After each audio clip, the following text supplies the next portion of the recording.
Hey, this is Lee Balcom, and I just got off a coaching call and I wanted to jump on and make this video because the question that came out of that coaching call is something you may be asking. And that question is, how long do I have to keep doing this? How long do I have to keep working at this to save my marriage? I understand what's behind that question, right? There's a lot that goes behind it, and I've got to give it to you, right? If you're the saver in this situation, if you're the person who's trying to work to save your marriage, you're the saver of this, it can be very stressful. It can be very hard, it can be very scary, and it can be very frustrating because sometimes it doesn't feel like you're making progress on where you want to get to if you're following my process. And by the way, if you're interested in my process, you can learn about my program, my Save the Marriage system, by coming to savethemarriage.com. But let's continue into this discussion a little bit because I want you to understand something that's kind of missed in that question. One of the things that I think is behind the question is that it feels like there's so much that you have to do. But I only break it down into the 3 C's. It's one of the things that I outline in my book on how to save your marriage in 3 simple steps. Simple, not easy, right? So let's be clear. Simple, direct. Those steps are to connect with your spouse, change yourself, create a new path. Okay, that's the 3 C's that I talk about as the process of saving your marriage. And so the question is, how long do I have to keep doing that stuff? How long do I need to keep connecting with my spouse? Now, I want you to listen to this. Connect with my spouse. How long do I have to work on changing myself? How long do I have to work on creating this new path? So how long? The rest of your life. Because part of what we're doing is trying to find the best way you can show up in the world, right? This isn't a, do I do this until things start getting better, or do I do this and then give up when I don't see any headway? No, that's not what this process is that I'm laying out for you. And that's the big secret behind this, is what I'm trying to show you is how to show up as your best self in life and in your relationship. So how long? For the rest of your life. But I want you to understand that sometimes people try to make this into some trick, some technique, some way of, trying to trick your spouse into staying married. That is not at all what I'm about. In fact, one of my big concerns is if you're finding something out there, some information that's out there on the internet or somewhere, and they're trying to tell you some psychological trick, some reverse psychology or hypnosis or the secret phrase you put into a text or whatever it is, you need to be very careful because they're not about making any changes. They're about tricking. In fact, let me go beyond that. They're creating a transactional analysis of the situation. What they're saying is, you do this for this. What I'm saying is, you do this because this is a better path. This is what should have been along. If people would have, from the very beginning of their marriage, been working on connecting with each other, continuing to change and grow in their life and build that path, create the path to we, nobody would be watching my videos or listening to my podcast or reading my books or using my system or anything else that I talk about. Nobody would need to, because they would have already mastered what's involved in that. So what do I mean by transactional? You do for me and I'll do for you is the nature of a transaction. You do this, I do this, or I do this, you do this. That's the transactional way of relationships. Maybe it works if you're going in for, a meal at a restaurant. I'll give you money and you give me food, right? That's a transaction. You don't need to be buddy-buddy with the person, or maybe you do that when you go buy a car. It's a transaction. I go give you money or get a loan or whatever, and you give me that vehicle, right? We have created a transaction. So there are places where that is appropriate. Relationships is not one of them. Like long-term relationships is not one of those places.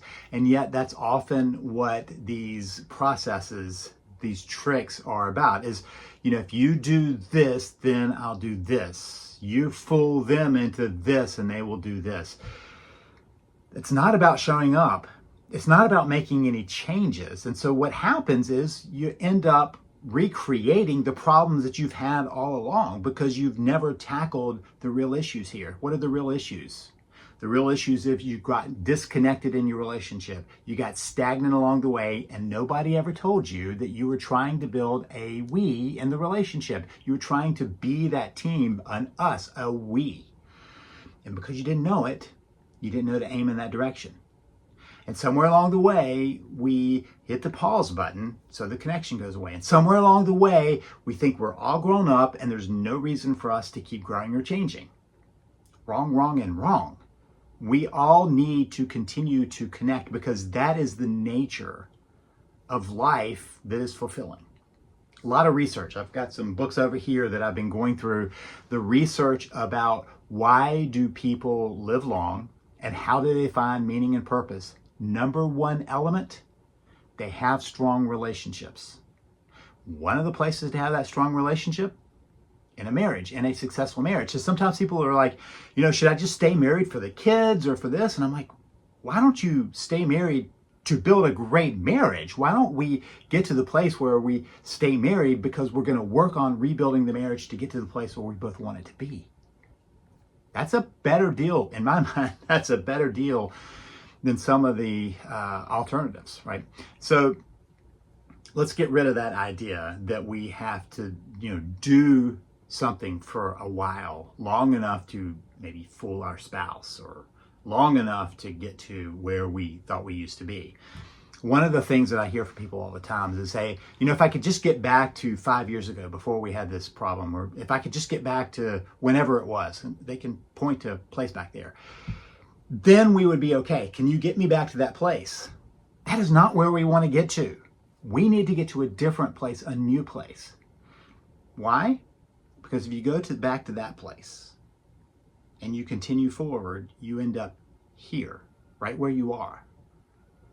You have to start a new direction. And you've learned some lessons along the way that we now need to put into place to find a different place. So how long do you keep doing these things of connecting, of changing, of creating? The rest of your life is my answer, because that's how we best show up in life. Now, personal example. Back in my 30s, I'd been working hard to get through my programs. I finished college, immediately started a master's degree in that program. I immediately started working in that field, therapy, and also was doing chaplaining and doing training. And then I did a second master's along the way and was continuing to work and do training. And then I did a PhD and continued to work and to train and have to write. And I came out and I continued that pattern. And what I wasn't doing was taking care of myself. I look back and I see pictures of myself from that time and I can just see how not healthy I was. And eventually my body told me I had a crisis, and I didn't see it coming. It just came out of the blue, seemingly, out of left field, because I thought I was doing fine. I'm sure I knew I wasn't really taking care of myself, but I thought I was doing fine. And my body decided I was not, and it needed to get my attention. So it did, in pretty scary ways. So I could have said to myself, okay, what do I have to do to just, kind of get back to where I was, a healthy place? But I wasn't at a healthy place. What if I could just get back to that place? Get beyond this little crisis and get back to there. But there was not a good place to be. I had to make changes in my life that are permanent changes. But here's the thing, and this is important. The things that I changed, that's everyday life now. I don't have to go through my life thinking about what do I have to do. That's who I am. How I take care of myself, how I eat, how I sleep, how I rest, how I exercise, all of those various pieces are just now how I carry out my life. So I'm not having to do something like every day I'm having to think through, what am I going to do? I'm just living my life. And the same thing happens in relationships. So how long do you do those things? Until it becomes so automatic and ingrained in your relationship and in yourself that it's not even a different process. It's just who you are. So on my call, this person who was tired of all of this extra effort, which is telling me that they're doing a lot of doing, not a lot of being and showing up and changing their thought process.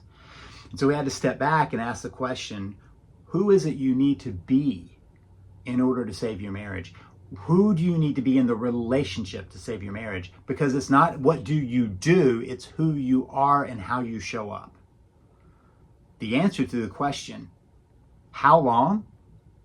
You'll be a different person. And at that point, your marriage will be along for the ride because you will have changed how you're in the relationship, how you are as a person, and where that relationship is headed. And when you do that, you save your marriage and you show up differently, and you do that the rest of your life.